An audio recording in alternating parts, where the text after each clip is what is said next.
So it's been a while since we've gotten any type of Final Fantasy XVI news or events, and that all changed this morning with the recent PAX panel where they talked about all things The Rising Tide, including its release date. But it's not just the DLC they talked about, the base game is also going to be getting some quality of life updates and new modes, which sound super cool. So if any of that sounds cool to you, feel free to click the like button, and if you're new here and you'd like to help out the channel, you can subscribe and leave a comment. It really does help out my channel a ton. So the first thing we're going to start off first is the release date for the Rising Tide DLC. This is going to be releasing on April 18th at 2 different price points. So if you're just buying this DLC separate on its own, it will cost you $24.99. But if you bought their Season Pass expansion bundle that came out a couple of months ago with the first piece of DLC, you're only going to be paying $19.99. So this does sound pretty pricey for DLC. However, this is supposed to clock in at around 10 hours. And based on the info they gave us today, it's chock full of content.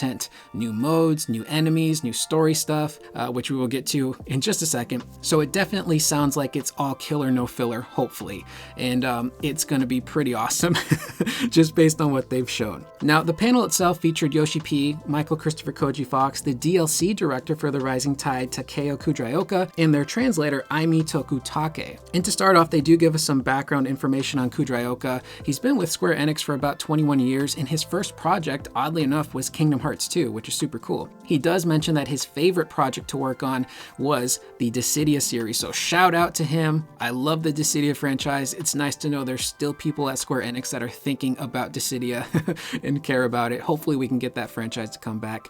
He does say that his favorite Final Fantasy, despite Michael Christopher Koji Fox and Yoshi P egging him on to say 16, his favorite is 7, which naturally leads to the question Tifa or Aerith, and he responds with Tifa. So it's pretty cool to see a lot of the people at Square Enix are genuine Final Fantasy fans. They care about the franchises, and I think that Final Fantasy going into the future is in good hands. So we'll start off with the trailer that they showed us. This was a pretty interesting trailer. It's not too long, not too much on story. It's more of like a montage of some of the battles and environments we're going to see in this DLC. But we hear a voice line from a new character by the name of Shula, who has a connection to Leviathan in some fashion. And they do describe her as being this warrior kind of character who physically is kind of close to Clive. So she's jacked, she's a fighter, and she's pretty close in stature to his build. So she's going to be assisting Clive in this DLC, as well as Jill and Joshua and Torgal. But we hear a line from her talking about her people and how they wanted to create a mother crystal. I don't know if they created it or they're trying to, but in order to do so, they need to sacrifice one child. So I'm assuming that child has something to do with Shula. Maybe she wants to try and prevent that sacrifice. That child might even have something to do with Leviathan. We don't know. Now, the next line we hear is from Jill, and she's talking about Shiva and how it sounds like Shiva is calling out to them. So I think Shiva is going to have a role to play. We even see them battling an enemy that seems to have some sort of ice aesthetic and abilities, and in one section of this DLC there is this massive frozen wave. So at some point in time, Shiva and Leviathan must have crossed paths and created that big old wave because it looks pretty sick. We also do get some battle montages with the Timekeeper enemy. There's a new hunt battle with an enemy called Talos or Thalos, depending on how you want to pronounce it. We hear a quick voice line from Ultima describing Leviathan as the profaned fragment. So it's going to be interesting to see if Ultima gives us any more info on Leviathan and if it's really that important to the overall story. But the biggest part of this trailer, and I'm gonna use this shot as the thumbnail because it's too good not to, they end the trailer with a person in the sky descending to the ground with these massive wings.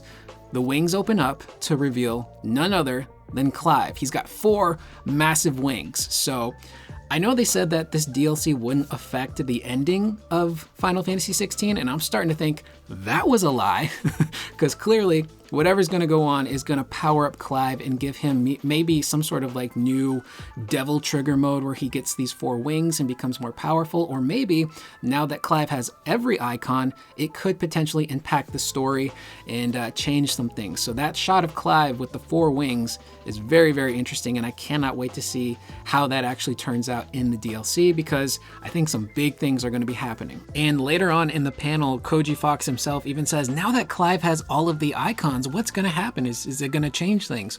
And Yoshi P quickly shuts it down and tells him to stop talking because of spoilers. So I think something big could potentially happen with the story stuff in this game now. That or Sephiroth has found a way to go from the Final Fantasy VII universe into Final Fantasy 16. He's possessed Clive, and now we have the four-winged angel himself, Clive cross Sephiroth. Obviously, I'm joking, but that would be kind of sick. And then they do mention, of course, that in this DLC, the world we're going to be traversing will have the blue skies. So thankfully, no purple Primogenesis stuff going on. That's a little bit of an eyesore. It's nice to get back to the blue stuff. So as far as the story goes, it starts off with Clive receiving a letter at the hideaway asking for assistance saving the dominant of Leviathan. So this is what triggers everything and leads them to the land of Mysidia, which is this really beautiful oasis that's seemingly untouched by the blight that is affecting the rest of the world. This is also when they introduce us to Shula and give us a little bit more background on her. And they do talk about Ifrit versus Leviathan. They do say that this fight won't be super flashy like a lot of the other iconic battles. However, it will be very challenging, and they are urging people to really get back into the game, level up, and really get your skills down to fight Leviathan, because it sounds like it's going to be a pretty challenging fight. And it looks really cool. It's set in this really beautiful water landscape with all of these really like purple, pink, and blue pastel colors.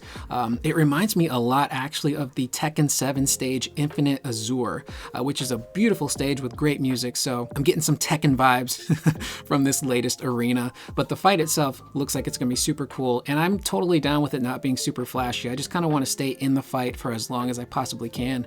That was one of the great things about the Omega battle and Echoes of the Fallen, is that it was flashy, but it was also very challenging. There weren't a lot of cutscenes or transitions. It was basically like, once you're in this fight, you're in it, you need to survive. They also show off a brand new design for the Tonberry. This is for the Tonberry King, and this guy is massive. He's clearly getting his body ready for the summer. He's drinking his protein shakes, he's lifting his weights. He is yoked, and he's got this massive sword, he's got a hood on, and he looks like he's gonna be a very challenging and formidable enemy that we're gonna face in this DLC. And they do give a little bit of background on their original design. I believe they called it the Master Tonberry, and he was undead. He had this lantern that he carried, and he looked really sick, but they said that inevitably they scrapped it because there was just a little too much going on with that character design, and they settled on with what we got in the DLC. So it'll be pretty interesting challenging this Tonberry to see how different he is from, you know, the traditional Tonberries that we see in stuff like 7 Remake or Rebirth and previous Final Fantasies. Up next, they go into the abilities for Leviathan, and when Clive summons Leviathan as an iconic ability, he gets this water serpent that shows up on his left hand.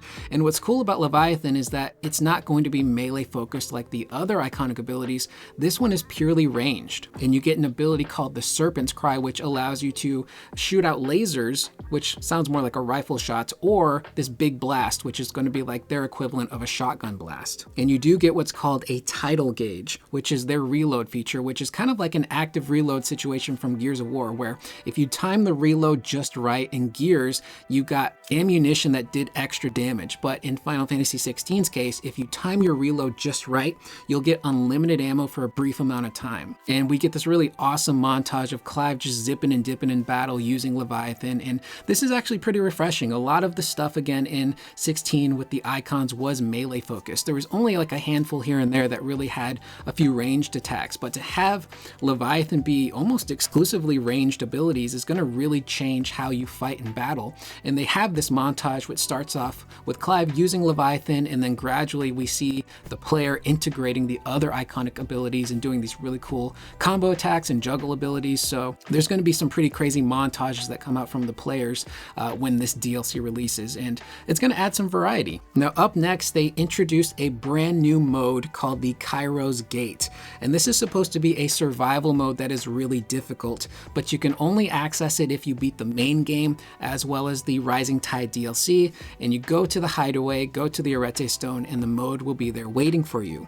Now this mode will have 20 total stages with 3 waves a stage, and sometimes multiple bosses. And the whole point is to try to survive these waves, beat the stage, get to the end of the stage, and when you get to the end of the stage, you can use the points you earned in battle to buy new upgrades and abilities. You can also receive temporary boons to help you out in the next battle. And they have this really awesome classic UI from the OG Final Fantasy games with the little pixel art of Clive and like that bluish white trim UI that everyone knows from Final Fantasy. It looks fantastic. And that's your prep stage in between the other stages to just kind of get yourself right before the next battle. Now, they do say that if you do the Kairos Gate challenge on Final Fantasy mode, which is currently the highest difficulty setting for the game, and you get an S rank on every stage, you will unlock a special boss battle. So that seems pretty challenging. The combat in 16 is great, and once you get used to it, it can kind of be a little easy to mow through the enemies, but if this mode is going to be super challenging and you have to get an S rank,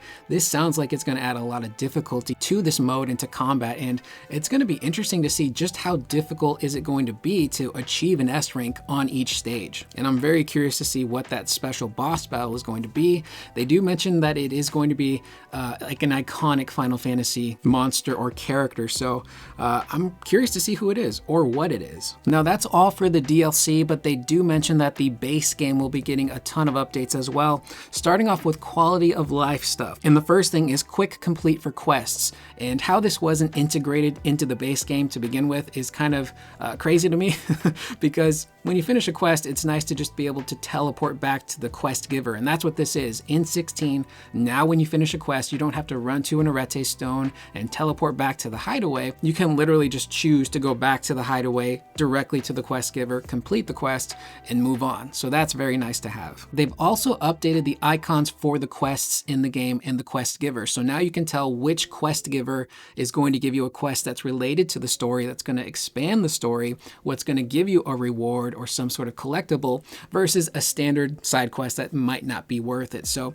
differentiating between the two now is really nice. I kind of wish that was in the base game because I did every side quest in that game and not all of them were worth it. Some of them were great and had some really great story stuff, but now you can tell the difference of, okay, well, this seems like it's going to be worth it. I'll stick with it. Maybe I'll avoid this one. So being able to tell the difference is super handy now. They also have the skill set feature, which essentially are loadouts. So you can have 5 different loadouts for your iconic abilities, and you can change between them at will outside of battle. So this is really good for the Kairos Gate mode if you've got maybe specific settings and abilities that are going to help you out on one stage versus another. You can set all of this stuff up now ahead of time and just swap to it outside of battle. They're also going to be adjusting the abilities and the accessories, but they're buffing them. They will not have any nerfs for any of this stuff, which is great. They're going to give you the ability as well to customize your entire button layout.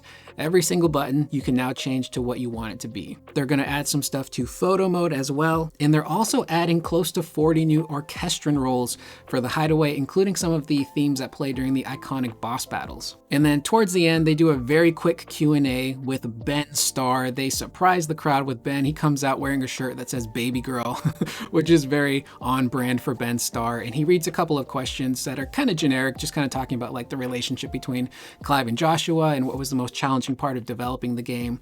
And then the last thing they reveal is that crossover between Final Fantasy 16 and 14 will be landing in early April. So if you're someone who's really big on 14 and you've been waiting for more information on this crossover, it's happening in April, and they do mention that at the Final Fantasy XIV panel, there will be more information on that as well. So with that being said, that is the video. A lot of information to go over. This brand new DLC looks insane. It looks like it's going to be a lot of fun to play, and I'm down for the challenge. Fighting Omega in Echoes of the Fallen was very challenging, but it was super fun, and it kept me on my toes, so I'm very curious to see just how difficult this one's going to be with characters like the Tonberry King, and then of course Leviathan, and then of course the new mechanics. So there's a lot of info to go over, but let me know in the comments down below, what do you guys think about all of the info we went over today? But specifically, I want to know what you guys think of that shot of Clive descending from the sky with his wings looking amazing.